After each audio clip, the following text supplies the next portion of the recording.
get insights or get a clarity. I haven't experienced none of that stuff. Haven't you? He's so funny. Huh? I never experienced that when I fast. I've experienced physical stuff, but no other stuff. So, okay, you put chalk on everywhere and you're saying, but you don't know how that is supposed to... Protect. Not protect was the word you used, purify. You don't understand the mechanism. I know it's not a mechanical thing, but you know, the mechanism. You don't understand how symbolic. How does it symbolically purify you? How does it symbolically? Well, the white again symbolizes purity, purification, and I think it's what has been developed over the years for purification. I mean, how does it do that? Me putting white powder on me doesn't physically change me unless I understand or appreciate that it symbolizes the process of... I'm with you. When I say mechanism, I mean, how does that symbol work? Remember we spoke about pouring libation, and right? And the symbolism is a symbol of how you honor a thing or a concept or an idea or a person or something like that, because it symbolizes watering a seed to help something grow. That's how the symbol functions. That's the mechanism of that symbol. So when you pour out to my boy, you know, whatever the case may be, whatever I'm pouring out for, even pour libation to a dream or an idea that I have there. If I pour libation to it, I can say that the mechanism for that working is the symbol of me watering that idea. Yeah, I mean, what's the symbol? What's the mechanical symbol of chalk being a purifier is what I'm trying to... In that respect, then it's the white as a reflection. It reflects. So that is that symbolizes not protection. Purifier though. That's protection. I get it as a protector in that sense, because that's how they use salt and that's how they use other things in other type of, you know, seances. And this is the principle behind using white. It deflects and it projects and sends away. It doesn't allow things in. But how does it purify? Is what I'm trying to get at. Because you know, fire has been used as a purifier.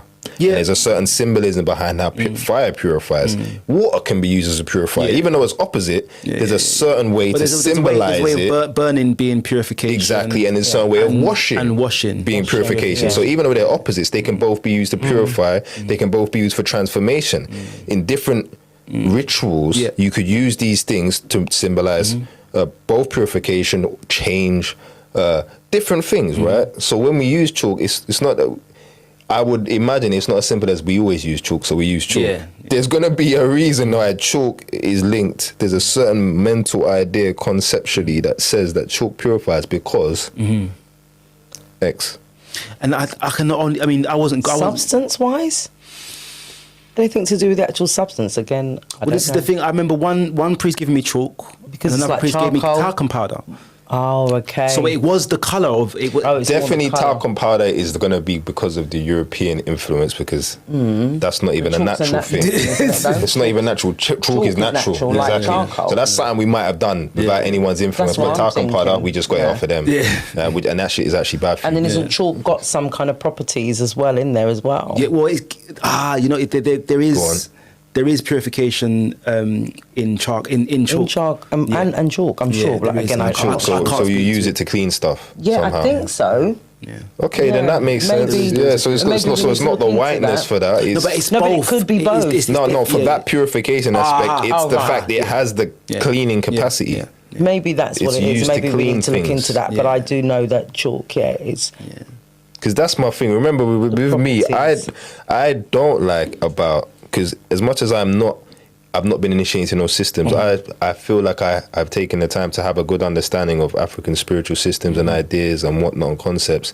And I don't like the way that the things we believe or said are taken at just superstition. Face value. Oh, they just use chalk because they're dumb and they think they're super. No, there's a certain logic. There's a certain idea, a certain conceptual reality they're employing there. And I was told there was chemical properties, but I wasn't told which one. Yeah. I was told there was chemical properties in chalk that clean, that cleanse. Yeah. But I don't This know. makes sense. Only No, the if you only say reason I that- say that is because of early years and when children eat it, or like, you know, we're not really fuss because there is. I've not heard it, around but if that was the case, then that see what I'm saying, that makes sense now. That's the mechanism. That's why we use chalk, because it's a cleanser. That's what it is.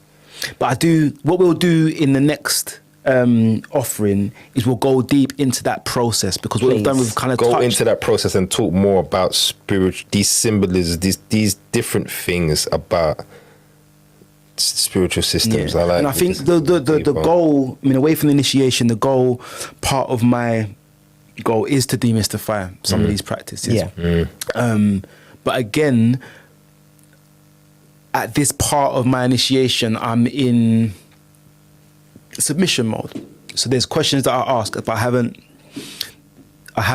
I guess, delved deeper into the use of chalk specifically. We're sharing it in real time. Yeah, I mean, even what will feature in our next part will be the idea of blood sacrifice and the use of it, the benefits of it, why we started to do it, because these are things that because of the Rasta background, it didn't sit well with me. The first time I saw a goat killed as a child, I was thinking, why not killed, but used as a ritual? Sacrificed. I didn't understand what it was, and I think we can delve into that more deeply in the next episode. Needed. All right, say no more. We're right.